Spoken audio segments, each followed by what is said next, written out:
Devika digital മീഡിയയിലേക്ക് ഏവർക്കും സ്വാഗതം.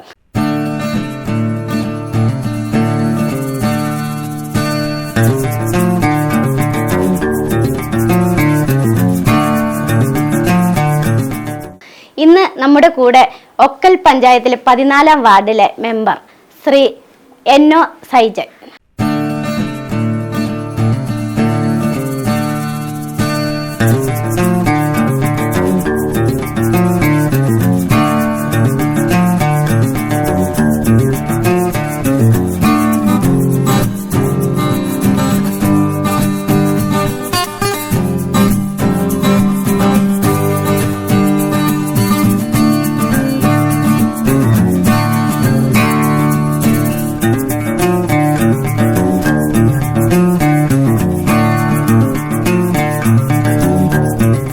ചേട്ടനും ചേട്ടത്തെയും മെമ്പറും പ്രസിഡന്റും ആയിരുന്നല്ലോ.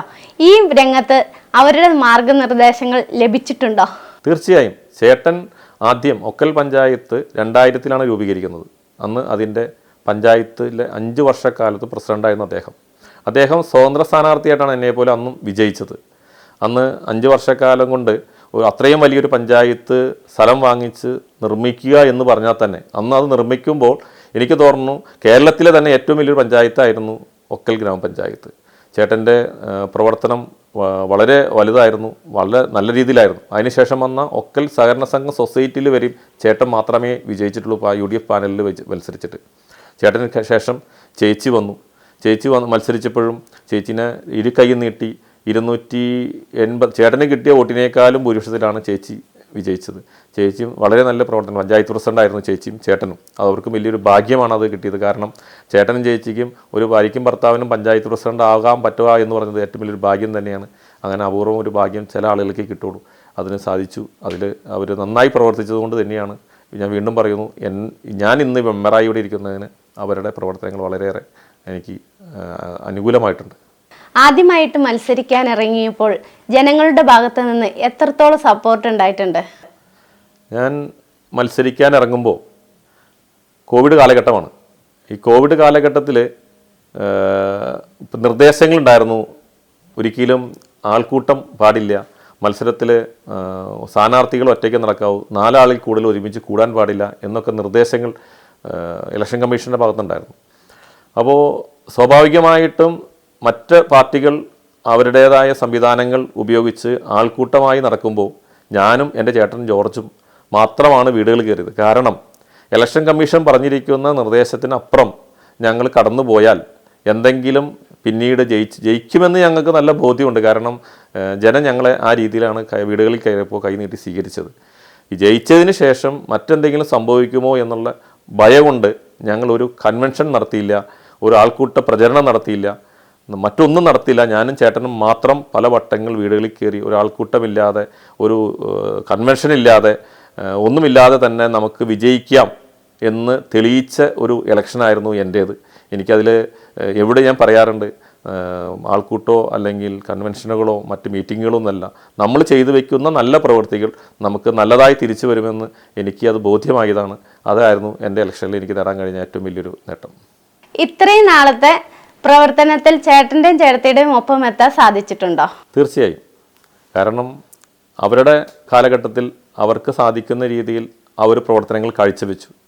അതിന് കാലഘട്ടത്തിനനുസരിച്ച് മാറ്റങ്ങൾ വന്നതനുസരിച്ച് എൻ്റെ മെമ്പർ കാലഘട്ടത്തിൽ എന്നാൽ കഴിയാവുന്നത് ഞാനും ചെയ്തു. ഒന്നും ഞാൻ താരതമ്യം ചെയ്യാമെന്നല്ല, എല്ലാം അവരവരെ ഏൽപ്പിച്ച ഉത്തരവാദിത്വം അവരവർ നന്നായി നിർവഹിച്ചു എന്നുള്ളതാണ് പരമാർത്ഥ സത്യം.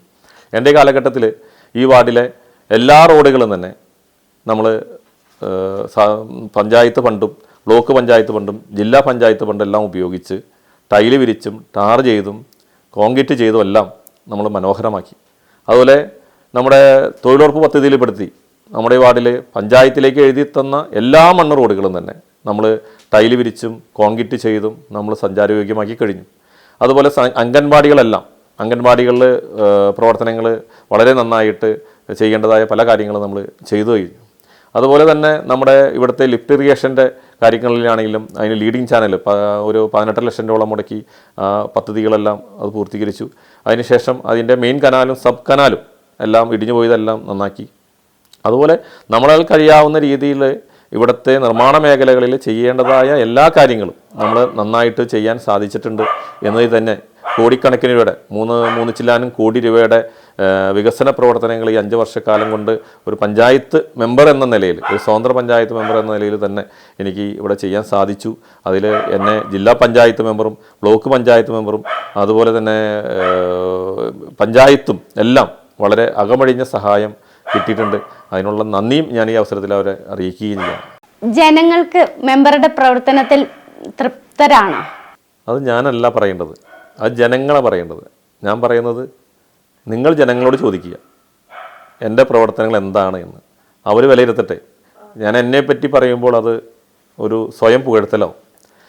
പക്ഷേ എന്നോട് ജനങ്ങൾ പറയുന്നതനുസരിച്ച് എന്നോടുള്ള ഇടപെടൽ കാണുമ്പോൾ അവർ 100% അല്ല 150% തൃപ്തരാണ് എന്നാണ് ഞാൻ വിശ്വസിക്കുന്നത്. ഇപ്പോൾ നമ്മുടെ വാർഡിൻ്റെ വിഭജനവും നറുക്കെടുപ്പെല്ലാം വരുന്നത് കേൾക്കുമ്പോൾ മെമ്പറെ ഈ വാർഡ് എങ്ങനെയാണ്, ജനറൽ തന്നെ ആവൂലേ, മെമ്പർ തന്നെയല്ലേ വീണ്ടും മത്സരിക്കുന്നത് എന്നൊക്കെ നമ്മളോട് അവർ ചോദിക്കുമ്പോൾ നമ്മളിൽ അവർ തൃപ്തരായതുകൊണ്ടാണല്ലോ അവർ നമ്മളോട് ചോദിക്കുന്നത്. അത് കേൾക്കുമ്പോൾ നമുക്ക് വീണ്ടും ഒരു ആവേശം, വീണ്ടും മത്സരിച്ചാലോ എന്ന്. ഈ വാർഡിലെ ഏറ്റവും നല്ല മെമ്പറായിരുന്നു. ഈ വാർഡിലെ എല്ലാ റോഡും നല്ല രീതിയിൽ പ്രവർത്തനം. ഇതുപോലത്തെ ഒരു മെമ്പറെ എൻ്റെ അറിവിൽ എത്ര പ്രായമായിട്ട് ഞാൻ കണ്ടിട്ടില്ല. ഈ നാളിതുവരെ കണ്ടതിൽ വെച്ച് എൻ്റെ ഓർമ്മയിൽ വെച്ച് നോക്കിക്കഴിഞ്ഞാൽ ഒരു 10-12 മെമ്പേഴ്സ് വാർഡുണ്ടാവും. ആ മെമ്പേഴ്സിൽ ഏറ്റവും മികച്ച ഒരു മെമ്പറായിരുന്നു ഞങ്ങളുടെ വാർഡിൽ ഇപ്രാവശ്യം കിട്ടിയ സൈജൻ. നല്ല മെമ്പറായിരുന്നു, ആണ്, നല്ലതായിരുന്നു, കുഴപ്പമില്ല, നല്ല അഭിപ്രായമാണ്. സൈജനെ പോലുള്ള ആൾക്കാർ ഈ മേഖലയിലേക്ക് വരണം. ഒരു വാർഡിൽ വികസനം എന്ന് പറഞ്ഞാൽ റോഡ്, തോട്, ഗതാഗതം എല്ലാം ഉണ്ട്. ഇന്നത്തെ സാഹചര്യത്തിൽ ഒരു പകൽ വീട് ഒരു വാർഡിൽ 1 വീതം ആവശ്യമല്ലേ? തീർച്ചയായും ഒരു പകൽ വീട് എല്ലാ വാർഡുകളിലും വളരെ അത്യാവശ്യമാണ്. ഞാനും ഏറ്റവും കൂടുതൽ ആഗ്രഹിച്ചൊരു പദ്ധതിയാണ് ഒരു പകൽ വീട്. പക്ഷേ നിർഭാഗ്യവശാൽ എൻ്റെ വാർഡിൽ എനിക്കൊരു സ്ഥലം കിട്ടിയില്ല എന്നുള്ളതാണ് ഏറ്റവും വലിയ ഒരു ഭാഗ്യക്കേട് ഞാൻ കാണുന്നത്. പ്രത്യേകിച്ച് എൻ്റെ വാർഡിൽ ഒരു സർക്കാർ പുറമ്പോക്ക് ഭൂമിയോ മറ്റു അങ്ങനെ അതിന് ഉപയോഗിക്കാൻ പറ്റിയ വേറെ ഭൂമികളോ ഉണ്ടായിരുന്നില്ല. പല ആളുകളോടും പല വാതിലുകളിലും മുട്ടി. ആരും തന്നെ ഇന്നത്തെ വില ഭൂമിയുടെ അറിയാമല്ലോ, ആരും സൗജന്യമായിട്ട് ഭൂമി തരിക എന്ന് പറഞ്ഞാൽ ഇന്ന് ലക്ഷങ്ങൾ വില വരുന്ന ഒന്നാണ്. അത് സാധിച്ചില്ല. പകൽ വീട് എൻ്റെ ഏറ്റവും വലിയൊരു സ്വപ്ന പദ്ധതി തന്നെയാണ്. അതുപോലെ തന്നെയാണ് ഹെൽത്ത് സബ് സെൻറ്റർ. ഞാൻ വളരെയേറെ ആഗ്രഹിച്ചൊരു പദ്ധതിയാണ്. അതിനും സ്ഥലങ്ങൾ അന്വേഷിച്ചിരുന്നു, സ്ഥലം കിട്ടിയില്ല എന്നുള്ളത് വളരെ ദുഃഖത്തോടെ ഞാൻ അറിയിക്കുകയാണ്. പകൽ വീട്, അതുപോലെ തന്നെ സബ് സെൻറ്റർ, അങ്ങനെ നിരവധി പദ്ധതികൾ നമുക്ക് സർക്കാർ തലത്തിൽ നിന്നും മറ്റും ഏജൻസികളിൽ നിന്നൊക്കെ പൈസ കിട്ടുന്ന ഒരുപാട് പദ്ധതികൾ കൊണ്ടുവരാൻ സാധിക്കുന്ന നിരവധി പദ്ധതികളുണ്ട്.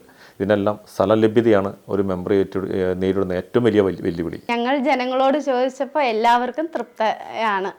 സന്തോഷം കേൾക്കുന്നതിൽ. കാരണം എന്നോട് ഈ വാർഡ് വിഭജനവും വാർഡിൻ്റെ നറുക്കെടുപ്പും എല്ലാം ജനങ്ങൾ പത്രങ്ങൾ വഴി വായിക്കുമ്പോൾ എന്നോട് ചോദിക്കാറുണ്ട്, മെമ്പർ ഞങ്ങളുടെ വാർഡിൽ നിന്നും വേറെ വാർഡിലേക്ക് പോകുമോ, ഞങ്ങൾ മെമ്പറുടെ വാർഡിൽ നിന്നും വേറെ വാർഡിലേക്ക് പോകുമോ എന്നൊക്കെ എന്നോട് ചോദിക്കാറുണ്ട്. അതുപോലെ തന്നെ എന്നോടൊരു ചോദിക്കാറുണ്ട്, മെമ്പർ തന്നെയല്ലേ വീണ്ടും മത്സരിക്കുന്നത്, ജനറൽ വാർഡാണെങ്കിൽ മെമ്പർ മത്സരിക്കില്ലേ, മെമ്പർ മത്സരിക്കണം കേട്ടോ എന്നൊക്കെ അവർ വളരെ ആവേശത്തോടെ സ്നേഹത്തോടെ എന്നോട് പറയണ കേൾക്കുമ്പോൾ എനിക്ക് എൻ്റെ പ്രവർത്തനം അവർ വളരെ സന്തോഷരാണ്. അവർ വളരെ ആഗ്രഹിച്ചു അല്ലെങ്കിൽ പ്രവർത്തിക്കാൻ സാധിച്ചിട്ടുണ്ട് എന്ന് ഞാൻ വിശ്വസിക്കുന്നു. എന്നാൽ കഴിയുന്ന സമയമെല്ലാം ഞാൻ അവർക്ക് വേണ്ടി, വാർഡിന് വേണ്ടി ഞാൻ വളരെയേറെ പ്രവർത്തനങ്ങൾ കാഴ്ചവെച്ചിട്ടുണ്ട് എന്ന് തന്നെയാണ് വിശ്വസിക്കുന്നത്. മറ്റൊന്ന് എനിക്ക് പറയാനുള്ളത്, എന്നെ സംബന്ധിച്ചോളം ഞാൻ എൻ്റെ വാർഡിലെ ഒരാളെ പോലും പഞ്ചായത്തിലേക്ക് അവരുടേതായ ആവശ്യങ്ങൾക്ക് വരുത്താതിരിക്കാനാണ് ശ്രമിക്കാറുള്ളത്. ഒരു വാതിൽപ്പടി സേവനം അത് കൊടുക്കാൻ ഞാൻ എപ്പോഴും ശ്രമിച്ചിട്ടുണ്ട്.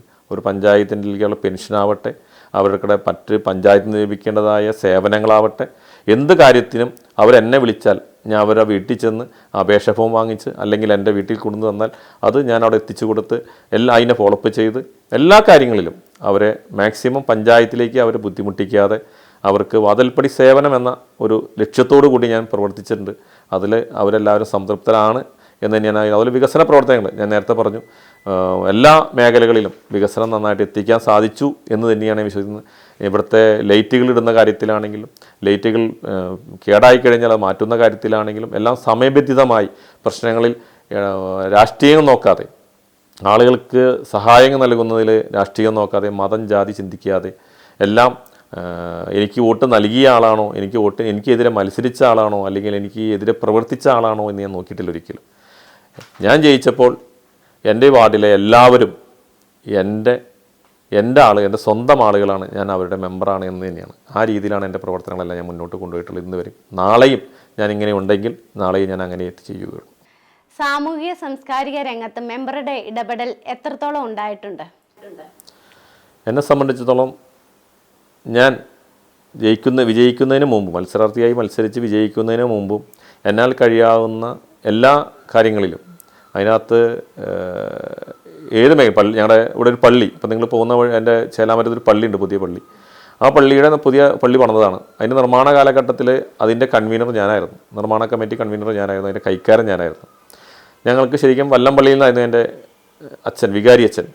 ആ നിർമ്മാണത്തിൻ്റെ A to Z എല്ലാ പ്രവർത്തനങ്ങളും നോക്കി നടത്തിയത് ഞാനാണ്. അതിലേക്ക് എൻ്റെ ഈ പ്രദേശത്തുള്ള ആളുകളെല്ലാവരും വളരെയേറെ എൻ്റെ പ്രവർത്തനങ്ങളെ അംഗീകരിച്ചവരും എന്നെ നോക്കിക്കണ്ടവരുമാണ്. അതെല്ലാം എൻ്റെ ഇലക്ഷൻ മേഖല സമയത്ത് എനിക്ക് ഗുണകരമായിട്ടുണ്ട്. അതുപോലെ തൊട്ടടുത്തുള്ള നവോദയ കലാസമിതിയിൽ ഞാൻ മെമ്പറായതിനു ശേഷം അവിടെ മെമ്പർഷിപ്പ് എടുക്കുകയും അവിടുത്തെ മീറ്റിങ്ങുകളിൽ പങ്കെടുക്കുകയും അവിടെ നടക്കുന്ന ചെറുതും വലുതുമായ എല്ലാ കാര്യങ്ങൾക്കും അവരെന്നെ ക്ഷണിക്കാറുണ്ട്, ഞാൻ പങ്കെടുക്കാറുണ്ട്. ഏതൊരാളുടെയും ഏതൊരു ആവശ്യത്തിനും, ഒരു മരണമാവട്ടെ, കല്യാണമാകട്ടെ, എന്ത് ആവശ്യം ഞാൻ അറിഞ്ഞാലും ഞാൻ അവിടെ ഓടിയെത്തുകയും ഒരു ഹോസ്പിറ്റൽ ആവശ്യമുണ്ടെങ്കിൽ അവിടെ പരമാവധി എത്താനും, ഇവിടെ രോഗികളായിട്ട് കിടക്കുന്ന കിടപ്പ് രോഗികൾക്ക് പാലിയേറ്റീവിൻ്റെ കൊടുക്കേണ്ടതായ എല്ലാ സഹായങ്ങളും എത്തിച്ചു കൊടുക്കുന്നതിലും നമ്മുടെ മുഖ്യമന്ത്രിയുടെ ദുരിതാശ്വാസ നിധിയിൽ നിന്നും ലക്ഷക്കണക്കിന് രൂപ ഞാൻ അവർക്കെല്ലാം അർഹപ്പെട്ട എല്ലാവരുടെയും കരങ്ങളിൽ എത്തിച്ചിട്ടുണ്ട്. അതുപോലെ നമ്മുടെ ജോയി ആലുക്കാസ് പോലെയുള്ള ചാരിറ്റി ചെയ്യുന്ന പല ആളുകളിൽ നിന്നും പല എമൗണ്ടുകളും പല ആളുകൾക്ക് എത്തിച്ചു കൊടുക്കാൻ എന്നോട് സാധിച്ചിട്ടുണ്ട്. അതൊക്കെ ഒരു മഹാഭാഗ്യമായാണ് ഞാൻ കാണുന്നത്. കാരണം നമുക്ക് ഇങ്ങനൊരു അവസരം കിട്ടിയത് കൊണ്ട് നമുക്ക് ഇവർക്കെല്ലാം ഒരു വലിയൊരു സഹായം ചെയ്യാൻ കഴിഞ്ഞതിൽ മഹാഭാഗ്യമായി കാണുന്നു. ഞാൻ ശരിക്കും ഈ മെമ്പർ സ്ഥാനം വളരെ ആസ്വദിച്ചാണ് ഞാൻ കൊണ്ടുപോയത്.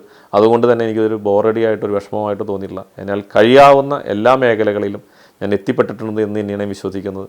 അത് ജനം അങ്ങനെ വിലയിരുത്തുന്നു എന്ന് ഞാൻ വിശ്വസിക്കുന്നു. കാർഷിക മേഖല എൻ്റെ ഈ വാർഡിനെ സംബന്ധിച്ചോളം ശരിക്കും പറഞ്ഞാൽ കാർഷിക മേഖല വാർഡ് തന്നെയാണ് എൻ്റെ വാർഡ്. കാർഷിക മേഖലയ്ക്ക് ചെയ്യാൻ സാധിക്കുന്ന എല്ലാ പ്രവർത്തനങ്ങളും ഞാൻ ഇവിടെ ചെയ്തിട്ടുണ്ട്. പ്രത്യേകിച്ച് യൊക്കൽ പഞ്ചായത്തിലെ ഏറ്റവും വലിയ പാടശേഖരമായ ചേലാമറ്റം പാടശേഖരം എൻ്റെ വാർഡിലും കൂടിയാണ് സ്ഥിതി ചെയ്യുന്നത്. ചേലാമറ്റം പാടശേഖരത്തിൻ്റെ പ്രവർത്തനങ്ങളിൽ ഞാൻ വന്നതിന് ശേഷം അതിൻ്റെ ഒരു രക്ഷാധികാരി എന്ന രീതിയിലാണ് പാടശേഖര സമിതി എന്നെ കണ്ടിരിക്കുന്നത്. അതിൻ്റെ എല്ലാ പ്രവർത്തനങ്ങളും വർഷത്തിൽ 2 പ്രാവശ്യം കൃഷി ഇറക്കുന്ന നെൽകൃഷി ചെയ്യുന്ന ഒരു പാടശേഖരമാണ് ചേലാമറ്റം പാടശേഖരം. അതിൻ്റെ എല്ലാ പ്രവർത്തനങ്ങളിലും അവരോടൊപ്പം തൊഴിലാളികളുടെ ഒപ്പം, പാടശേഖര കർഷകരോടൊപ്പം, അതിൻ്റെ ഉദ്യോഗസ്ഥരോടൊപ്പം എല്ലാ മീറ്റിങ്ങുകളിലും എല്ലാ കാര്യങ്ങളിലും നമ്മൾ എന്നും കൂടെ നിൽക്കാറുണ്ട്. പാടശേഖര സമിതിയോടൊപ്പം കൂടെ നിൽക്കാറുണ്ട്. അതുപോലെ തന്നെ കർഷകർക്ക് പഞ്ചായത്തിൽ നിന്നുള്ള വളവും മറ്റ് പച്ചക്കറി തൈകളാണെങ്കിലും അതുപോലെ കോഴി കുഞ്ഞ് വിതരണമാണെങ്കിലും മറ്റ് എല്ലാ മേഖലകളിലും, കാർഷികമായ എല്ലാ മേഖലകളിലും, അതുപോലെ കാർഷിക മേഖല എന്ന് പറയുമ്പോൾ തന്നെ നമ്മുടെ ക്ഷീരോത്പാദകരൊക്കെ കർഷകർ തന്നെ. കർഷകർക്ക് വേണ്ട എല്ലാ സൗകര്യങ്ങളും നമ്മൾ ചെയ്തു കൊടുക്കുന്നതാണ്. അവർക്ക് വേണ്ട കാലിത്തീറ്റ പഞ്ചായത്തിൽ നിന്നും സൗജന്യമായിട്ട് 50% സബ്സിഡി നിരക്കിൽ വിതരണം ചെയ്യുന്നു. അതുപോലെ തന്നെ കന്നുകുട്ടികൾക്ക് വേണ്ട കാലിത്തീറ്റ വിതരണം ചെയ്യുന്നു. എല്ലാ അർത്ഥത്തിലും എല്ലാവരെയും കാർഷിക മേഖലയെ മൊത്തം സഹായിക്കുന്നതിനുള്ള എല്ലാ കാര്യങ്ങളും ചെയ്യാറുണ്ട്. തൊഴിലുറപ്പ് പദ്ധതിയിൽപ്പെടുത്തി ചെറിയ തോടുകളും മെയിൻ കനാലുകളും ഒക്കെ നന്നാക്കുന്നതിലാണെങ്കിലും എല്ലാം വളരെ സമയബന്ധിതമായ എല്ലാ കാര്യങ്ങളും ചെയ്യാറുണ്ട്. ഞാൻ നേരത്തെ പറഞ്ഞു 18 ലക്ഷം രൂപ മുടക്കി പഞ്ചായത്ത് പാടത്തിൽ നിന്നും പുഴയിൽ നിന്നും ലീഡിംഗ് ചാനലിലേക്ക് പമ്പ് ഹൗസിലേക്ക് വേണ്ട ലീഡിംഗ് ചാനൽ തയ്യാറാക്കുന്നതിന് വേണ്ടിയിട്ട് 18 ലക്ഷം രൂപ മുടക്കി നമ്മൾ അത് പുതുക്കി പണിതു. എല്ലാ കാര്യങ്ങളിലും എന്നും അതിൻ്റെ പമ്പിങ്ങിന് ബന്ധപ്പെട്ട് ഉദ്യോഗസ്ഥരെ വിളിക്കുന്നതിലാണെങ്കിലും പമ്പിങ് സമയബന്ധിതമായി നടത്തുന്ന കാര്യത്തിലാണെങ്കിലും എല്ലാത്തിലും നമ്മൾ വളരെയേറെ കൃത്യതയോടുകൂടി ഇടപെടാറുണ്ട്. അതിൽ ഞാൻ വളരെ സന്തോഷവാനാണ്. പഞ്ചായത്തിൻ്റെ വികസനത്തിന് വേണ്ടി മെമ്പർ എന്ത് ചെയ്തു? പഞ്ചായത്തിൻ്റെ വികസനത്തിന് വേണ്ടിയാണല്ലോ നമ്മൾ പഞ്ചായത്ത് കമ്മിറ്റിയിൽ പങ്കുചേരുന്നത്. പഞ്ചായത്ത് കമ്മിറ്റിയിൽ നമ്മുടേതായ അഭിപ്രായങ്ങൾ വ്യക്തമായിട്ട് നമ്മൾ പറയാറുണ്ട്. അത് പഞ്ചായത്തിൻ്റെ, എൻ്റെ വാർഡിൻ്റെ മാത്രം വികസനത്തിന് വേണ്ടി മാത്രമല്ല, പഞ്ചായത്തിൻ്റെ മൊത്തം വികസനത്തിന് വേണ്ടിയും പഞ്ചായത്തിൻ്റെ നിലനിൽപ്പിനും വേണ്ടി നമ്മൾ സംസാരിക്കാറുണ്ട്. അതുപോലെ തന്നെ പഞ്ചായത്തിൽ 100% ടാക്സ് കളക്ഷൻ പൂർത്തീകരിച്ചത് തുടർച്ചയായിട്ട് കഴിഞ്ഞ 2 വർഷവും എൻ്റെ വാർഡ് 100% ടാക്സ് കളക്ഷൻ പൂർത്തീകരിച്ചൊരു വാർഡാണ്. ചുരുക്കം വാർഡുകളാണ് 100% ടാക്സ് കളക്ഷൻ പൂർത്തീകരിച്ച് ഒക്കൽ പഞ്ചായത്തിലുള്ളൂ. അതിലൊരു വാർഡ് എൻ്റെ തന്നെയാണ്. അതുപോലെ തന്നെ തൊഴിലുറപ്പ് മേഖലയിൽ ഞാൻ പറഞ്ഞ കുറച്ച് മുമ്പ് ഞങ്ങൾ വളരെയധികം പ്രവർത്തനങ്ങൾ കാഴ്ചവെച്ചു. അതുപോലെ തൊഴിലുറപ്പ് തൊഴിലാളികളെ ഏറ്റവും കൂടുതൽ തൊഴിൽ ദിനം നേടിയ 3 വർഷം, 5 വർഷത്തിൽ 3 വർഷവും എൻ്റെ വാർഡായിരുന്നു 1ാം സ്ഥാനം നേടിയത്. അപ്പോൾ അതുപോലെ പഞ്ചായത്തിൻ്റെ എല്ലാ മേഖലകളിലും ഏതെല്ലാം പൊതുവായ കാര്യങ്ങൾ, ഇപ്പോൾ കുണ്ടൂർത്തോട് വിളിക്കുന്ന കാര്യത്തിൽ ഒക്കൽ പഞ്ചായത്തിൻ്റെ 9ാം വാർഡിലെ ഏറ്റവും വലിയൊരു പ്രശ്നമായിരുന്നു കുണ്ടൂർത്തോട്. ആ കുണ്ടൂർത്തോടിൻ്റെ കാര്യത്തിലാണെങ്കിലും അന്ന് സജീവമായി ഇടപെടാനും അവിടുത്തെ വെള്ളക്കെട്ടിൻ്റെ പ്രശ്നങ്ങൾ തീർക്കാനും ഒക്കെ നമ്മൾ ഇടപെട്ടു. അപ്പോൾ എല്ലാ മേഖലകളിലും ഏതെല്ലാം മേഖലകളിൽ പൊതുവായ പഞ്ചായത്തിൻ്റെ വികസനവുമായി ബന്ധപ്പെട്ടുള്ള എന്ത് കാര്യത്തിലും നമ്മൾ ഇടപെടാറുണ്ട്. അതുപോലെ തന്നെ എനിക്ക് തോന്നുന്നു ഏറ്റവും കൂടുതൽ പഞ്ചായത്ത് കമ്മിറ്റി അറ്റൻഡ് ചെയ്ത ഒരു വ്യക്തി കൂടിയാണ് ഞാൻ. കാരണം പഞ്ചായത്ത് കമ്മിറ്റി മുടങ്ങാതെ ഏറ്റവും കൂടുതൽ ഒന്നും മുടങ്ങിയിട്ടില്ല എന്നല്ല ഞാൻ പറയുന്നത്. ചില സാഹചര്യങ്ങൾ അത്യാവശ്യ ഘട്ടങ്ങളിൽ മുടങ്ങേണ്ടി വന്നിട്ടുണ്ട് എന്നതൊഴിച്ച് 100% അറ്റൻഡ് ചെയ്യാൻ സാധിച്ചിട്ടില്ലെങ്കിൽ ഏറ്റവും കൂടുതൽ അറ്റൻഡ് ചെയ്ത പഞ്ചായത്ത് കമ്മിറ്റിയിൽ പ്രസിഡൻ്റുള്ളൊരു വ്യക്തിയായിട്ടാണ് ഞാൻ നിലനിൽക്കുന്നത്. അപ്പോൾ വളരെ സജീവമായി അതിനോട് എത്രമാത്രം പഞ്ചായത്തിനോടും പഞ്ചായത്തിലെ വികസനത്തോടും താല്പര്യമുള്ളതുകൊണ്ട് തന്നെയാണ് നമ്മൾ പഞ്ചായത്തിൻ്റെ വികസനത്തിൻ്റെ വലിയ നെടുന്തൂണാണ് ധനകാര്യ കമ്മിറ്റി എന്ന് പറയുന്നത്. അതിനകത്ത് സജീവമായ ചർച്ചകളിലും എല്ലാത്തിലും എപ്പോഴും ഇടപെടാറുണ്ട്. ഒരു പ്രത്യേക സന്തോഷമാണ്. കാരണം ആ ബിൽഡിങ് കാണുമ്പോൾ, അവിടുത്തെ സൗകര്യങ്ങൾ കാണുമ്പോൾ അത് അത്ര ദീർഘവീക്ഷണത്തോടെ ചേട്ടനത് ചെയ്തല്ലോ, ചേട്ടൻ ചെയ്യാൻ സാധിച്ചല്ലോ. അതിൽ വളരെ ആ പ്രസിഡന്റുമാരുടെ ലിസ്റ്റ് കാണുമ്പോൾ ഏറ്റവും മുകളിൽ ചേട്ടൻ്റെ പേരും അതിന് 2, 3, 5, 6 പേര് താഴെ ചേച്ചിയുടെ പേരും കാണുമ്പോൾ വളരെ സന്തോഷമാണ്, വളരെ വളരെ തൃപ്തരാണ്. ആത്മവിശ്വാസം വീണ്ടും വീണ്ടും. പഞ്ചായത്ത് പ്രസിഡന്റ് ആവാത്തതിൽ വിഷമമുണ്ടോ? ആ ചോദ്യം ചോദിക്കുന്നതിന് കാരണം ചേട്ടനും ചേട്ടത്തിയും പഞ്ചായത്ത് പ്രസിഡന്റ് ആയിരുന്നല്ലോ, അതുകൊണ്ടാണ്. പിന്നെ തീർച്ചയായും ആരാണ് ഒരു പഞ്ചായത്ത് മെമ്പറായാൽ ആരാണ് പഞ്ചായത്ത് പ്രസിഡന്റ് ആവാൻ ആഗ്രഹിക്കാത്തത്? എല്ലാവരുടെയും പഞ്ചായത്തിൽ ചെല്ലുന്ന എല്ലാവരുടെയും ഏറ്റവും വലിയ ആഗ്രഹമാണ് പഞ്ചായത്ത് പ്രസിഡന്റ് ആവുക എന്നുള്ളത്. കാരണം പ്രസിഡൻ്റായി പഞ്ചായത്ത് മെമ്പർ എന്നതിലൊപ്പം തന്നെ ഒരു പഞ്ചായത്ത് പ്രസിഡന്റ് ആകുമ്പോൾ നമ്മുടെ പഞ്ചായത്തിന് വേണ്ടി ഒരുപടി കാര്യങ്ങൾ നമുക്ക് ചെയ്യാൻ സാധിക്കും. നമ്മുടെ മനസ്സിലുള്ള പല ആശയങ്ങളും നമുക്ക് കൂടുതൽ നിറവേറ്റാൻ പറ്റുന്ന ഒന്നാണ് പഞ്ചായത്ത് പ്രസിഡന്റ് സ്ഥാനം. അപ്പോൾ നമ്മുടെ പഞ്ചായത്ത് മെമ്പർ എന്ന നിലയിൽ നമ്മുടെ 14ാം വാർഡിൽ കാഴ്ചവെക്കുന്ന പ്രവർത്തനങ്ങളുടെ ഒപ്പം തന്നെ പഞ്ചായത്തിൻ്റെ വികസന പ്രവർത്തനങ്ങൾ, നമ്മൾ പറയുന്ന കാര്യങ്ങൾ, നമ്മൾ നിർദ്ദേശിക്കുന്ന കാര്യങ്ങൾ നമുക്ക് നടപ്പിലാക്കാൻ കിട്ടുന്ന വലിയൊരു അവസരം കൂടിയാണ് പഞ്ചായത്ത് പ്രസിഡന്റ് സ്ഥാനം. അത് എനിക്ക് തോന്നുന്നു ഏതൊരു പഞ്ചായത്ത് മെമ്പറായി വരുന്ന ഏതൊരാളും ആഗ്രഹിക്കുന്ന ഒരു സ്ഥാനം തന്നെയാണ് പഞ്ചായത്ത് പ്രസിഡന്റ് സ്ഥാനം. അത് ഞാനും ആഗ്രഹിച്ചിട്ടുണ്ടോ എന്ന് ചോദിച്ചാൽ ഞാനും ആഗ്രഹിച്ചിട്ടുണ്ട്. പിന്നെ അതിനകത്ത് മറ്റൊരു കാര്യം, ഞാനൊരു സ്വതന്ത്ര സ്ഥാനാർത്ഥിയായിട്ട് മത്സരിച്ച് എന്ന് പറഞ്ഞല്ലോ. UDFന് ആവശ്യത്തിൽ കൂടുതൽ സീറ്റുണ്ടായിരുന്നു. ഞാൻ ഒരാൾ സ്വതന്ത്ര സ്ഥാനാർത്ഥിയായിട്ട് മത്സരിച്ച് ജയിച്ചു. LDFൻ്റെ ഭാഗത്ത് 4 പേര് ജയിച്ചു വന്നു. അങ്ങനെ 16 മെമ്പർമാരായിരുന്നു. അപ്പോൾ സ്വാഭാവികമായും ഞാൻ ചില ആഗ്രഹങ്ങൾ, നമ്മൾ അമ്പിളിമാമനെ ആഗ്രഹിക്കുമ്പോൾ അതിന് നമ്മളെ സംബന്ധിച്ചിടത്തോളം അതിനുള്ള സാഹചര്യം കൊണ്ടുണ്ടോ എന്ന് നമ്മൾ നോക്കണമല്ലോ. അതുകൊണ്ട് ചില ആഗ്രഹങ്ങൾ നമ്മൾ മനസ്സിലൊതുക്കി നിർത്തും.